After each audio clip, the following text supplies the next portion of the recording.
the bosom of Abraham. Luke chapter 15 will tell you about the poor man, Lazarus, and the rich man.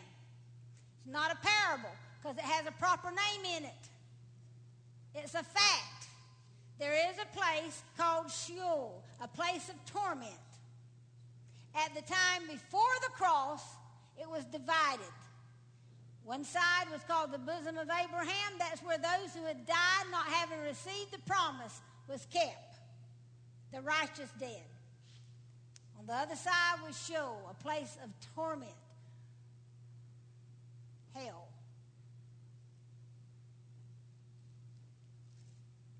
The man cried out and said, "Oh, Father Abraham, Father Abraham, across that chasm, go tell my brothers."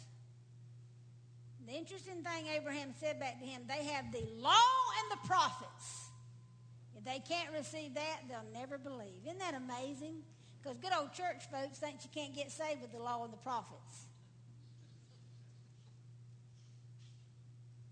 They really do. But hell's a real place. A real place. Okay, so I'm going to challenge those of you who have heard this lesson, keep your mouth shut. But let's just look at something a minute. I want all of you to think that have not heard me teach this before and think about it. I have a destiny. I know where I'm heading, and I know it's going to be glorious. And I know God's not through with me. When I quit walking right here, I just walked right on into the Spirit. Before the cross, though, you went down into the bosom of Abraham. After the cross, now when you die, instantly you're with the Lord.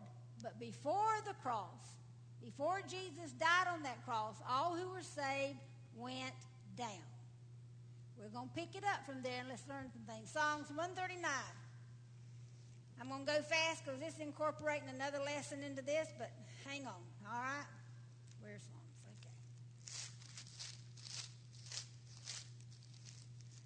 Psalms 139.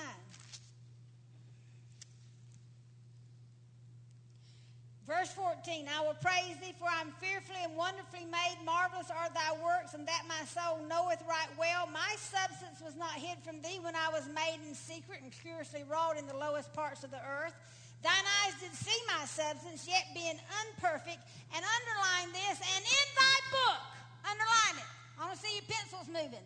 Underline it. And in thy book, all my members were written, which in continuance were fashioned, when as yet there was none of them. It's simply this. When God, before the foundation of the earth, saw you, Carlton Baxter, in his book of life, he wrote you down how you would look. He decided when in history you would come into the stage. He put you in there.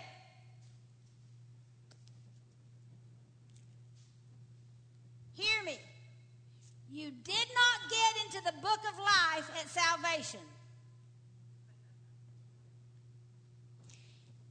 You were written in the book of life before the foundation of the earth, when God saw you and your substance was not even formed yet. Is he the creator of all life? Is he the giver of all life? You better believe it. He wrote you in his book. Now, over and over and over it says, don't blot me out of your book. Exodus 32:32, Moses says, don't blot him out of your book, God, blot me out. Over and over you can find where it says, don't blot me out of your book. And here's the thing. You walk in this life until the day of your death. And in your life, before the cross, if you had believed in faith as Abraham did, when you died, you went to the bosom of Abraham in a place of keeping. After the cross, when you died, you went straight to God. And there was a record of everything you did. Come on. Revelation.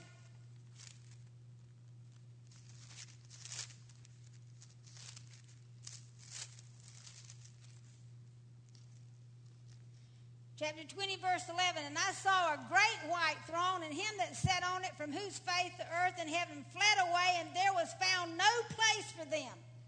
Now the people standing at this great white throne have no place to go but to the pit of fire. You know why they're standing there? Their sins are not forgiven. Why? The Bible tells me. And I saw the dead, small and great, stand before God, and the books, underline that, that's plural, were opened. All right?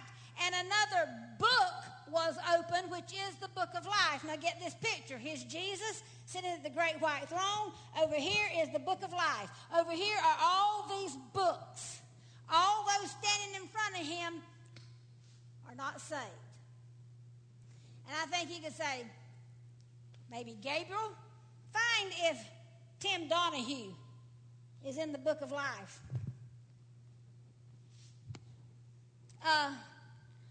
He was, but he's blotted out.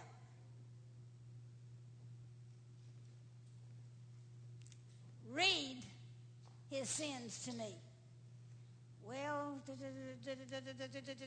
all is recorded in these books. See, God is so right. He is the rock and his works are perfect. All his ways are judgment, a God of truth without iniquity. Just and right is he. There's no way those standing there can say, no, that's not so. I didn't do that. Oh, really?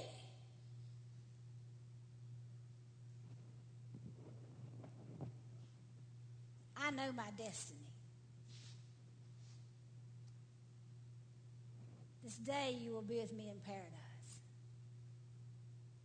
When the thief died, and Jesus had died, their spirits went down to the bosom of Abraham.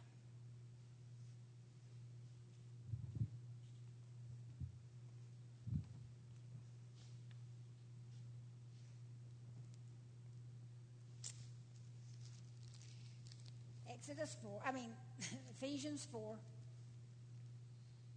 Oh, excuse me, let's don't leave Revelation just yet. And the dead were judged out of those things which were written in the books according to their works.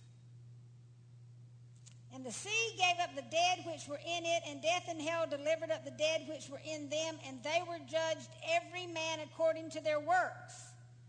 And death and hell were cast into the lake of fire, and this is the second death, and whosoever was not found written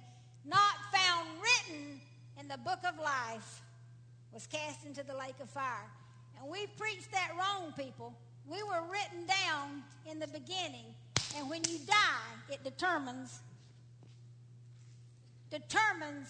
whether you go with him or you go to be judged for eternal fire. I want you to be honest with me. And if you've never understood this before, raise your hand. Thank you for being honest. But this is how it is. You rejoice when people get saved because their name is put permanently in the book of life. It can't be erased out.